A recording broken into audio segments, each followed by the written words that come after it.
Bom dia, gente. Hoje estamos entrevistando o Arnaldo, nosso professor de língua portuguesa e redação.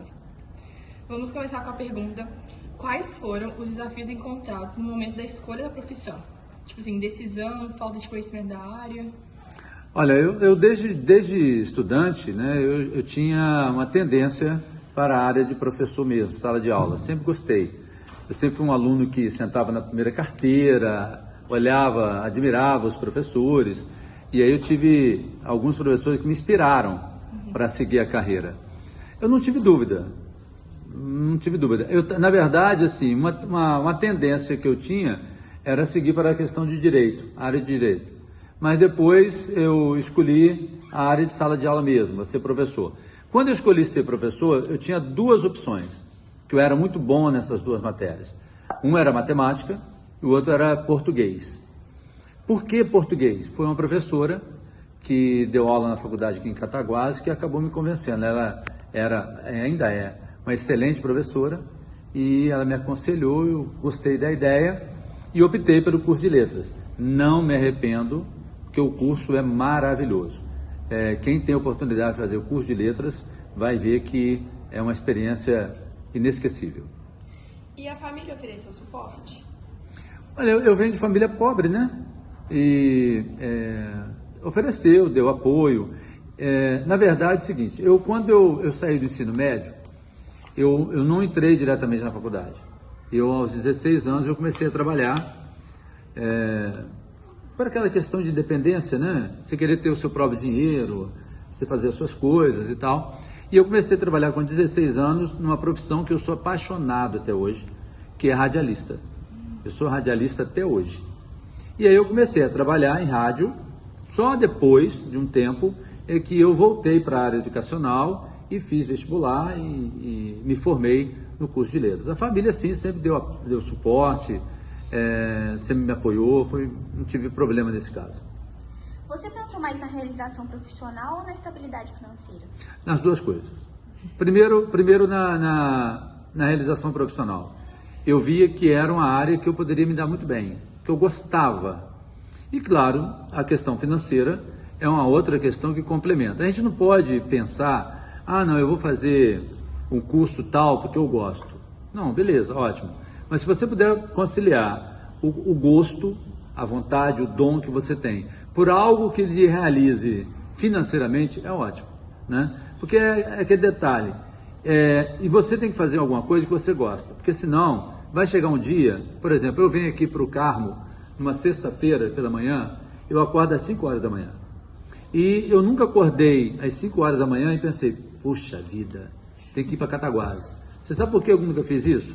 Porque é uma profissão que eu amo. Eu adoro o contato com vocês, adoro o contato com a escola. Então, aprendam, escolha algo que dê realização profissional, lógico, que dê questão financeira, claro, mas que seja algo que você goste de fazer, porque aí você vai fazer com prazer, não vai ser um sacrifício, você entendeu? E com certeza tem tudo para você ser um excelente profissional. E essa sua área escolhida era de muita concorrência, né? Na época, sim. Hoje em dia, lamentavelmente, houve uma desvalorização, vamos colocar dessa forma, para a área de ensino, né? Isso, infelizmente, é pelas sucessivas desvalorizações, falta de reconhecimento, enfim. Mas na minha época era bastante concorrida, vestibulares concorridos, né? Tínhamos vestibulares na região inteira, em Muriaé, aqui em Cataguases, em Além Paraíba, sem contar Juiz de Fora. Então o curso de letras era um curso muito concorrido. Lamentavelmente, hoje não é tanto, é uma pena, né? Que a gente não tenha uma grande concorrência para esse curso de letras, mas na minha época era bastante concorrido. E você visualizava facilidade para se inserir no mercado de trabalho depois de formado?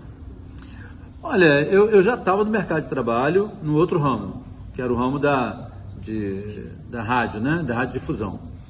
Eu pensava que não seria tão fácil.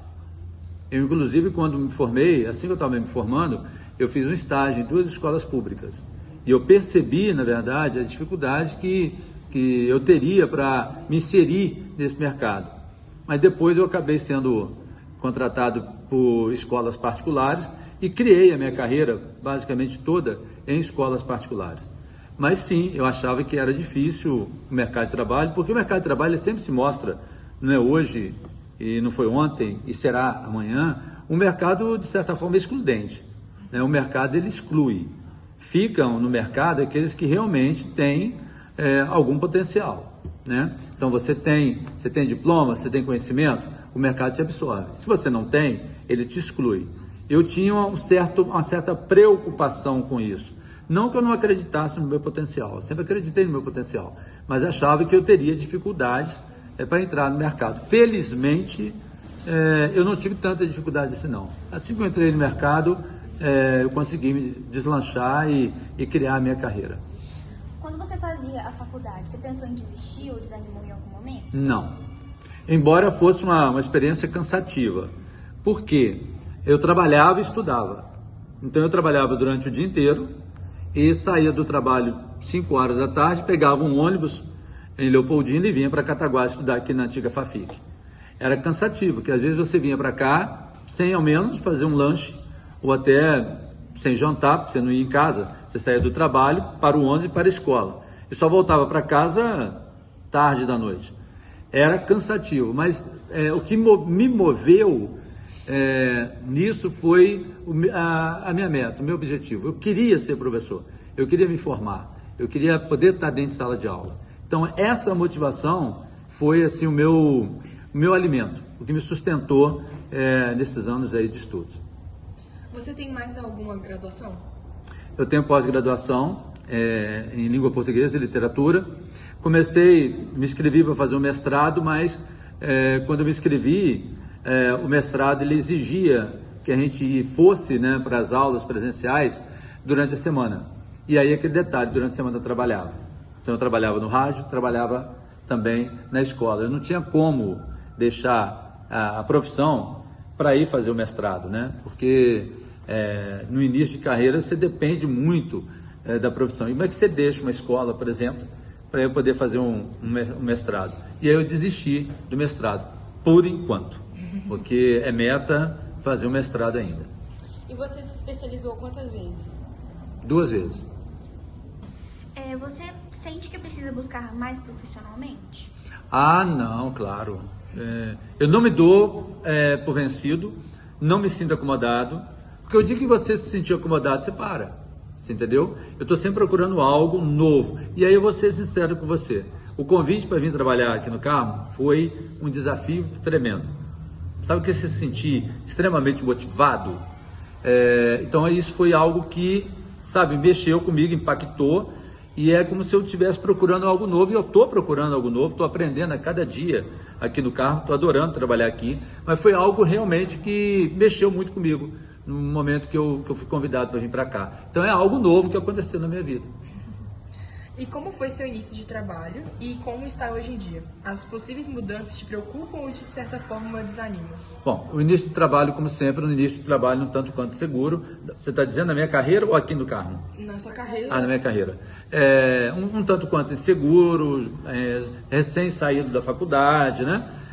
Sem ter a experiência devida, você vai trabalhando de uma maneira muito segura. Mas, ao mesmo tempo, você vai ganhando casca. O que eu estou querendo dizer? Você vai enfrentando situações do dia a dia que vai te dando experiência, né? E aí você vai se fortalecendo e você vai deixando a insegurança de lado. A experiência vai te dando essa potencialidade. E o contato com o ser humano, com o aluno, é enriquecedor. Então, quer dizer, no início, um tanto quanto inseguro, mas hoje não. Hoje é mais tranquilo. E as inovações não prejudicam, ajudam, né? Eu comecei a dar aula, eu não tinha esse acesso à tecnologia como nós temos hoje. Eu dei aula em sala de aula que não tinha os recursos que vocês têm hoje aqui no Carmo, que nós temos aqui no Carmo. Você tinha que trazer para o quadro, uma série de outras coisas, né? E essas novidades tecnológicas ajudam sobremaneira, facilitam muito, tanto a vida do professor como a do aluno. E o que você sugere para nós que estamos prestes a entrar na universidade? Primeiro que vocês têm que ter a exata noção do que vocês querem fazer. Vocês têm que ter uma definição de qual rumo na vida de vocês querem tomar. É claro que algumas pessoas pensam assim, é muito cedo para eles decidirem. Eles estão no 3º ano do ensino médio. Como que eles vão tomar uma decisão que vai impactar a vida deles pro resto da vida? Mas eu acho que está na hora. Vocês têm que decidir o que vocês querem ser. Decidido isso, que vocês agarrem essa decisão com toda a força, com toda a garra, como se diz aí, com unhas e dentes, para que vocês possam fazer o melhor que vocês possam, para se tornar grandes profissionais e, claro, prestarem serviço de excelente qualidade. Porém, não tenham medo de errar. Não tenham medo de errar. Se por acaso, nessa decisão que vocês tomarem, chegar um determinado momento lá na frente, vocês chegarem à conclusão, peraí, essa não é aquilo que eu quero, dê um passo atrás, volte, não deixe de errar. O maior naufrágio é aquele que não sai do porto, sabia? Todo mundo fala assim, eu tenho medo do barco naufragar. O maior naufrágio é não sair do porto, você tem que sair do porto. Você tem que ter consciência de onde você vai caminhar, por onde você vai navegar. Mas se no meio do caminho você perceber assim, essas águas aqui são muito estranhas, não é isso que eu quero, volte para o porto e reavalie a sua decisão. Porque é aquilo que eu falei antes, você tem que ser feliz naquilo que você quer fazer. Não adianta nada você, não vou voltar atrás, não, vou seguir com a minha carreira. E chegar lá na frente, ser um profissional que não é feliz. Aí você vai perceber que perdeu tempo. E perder tempo, vocês não podem fazer isso. Obrigada. Eu que agradeço.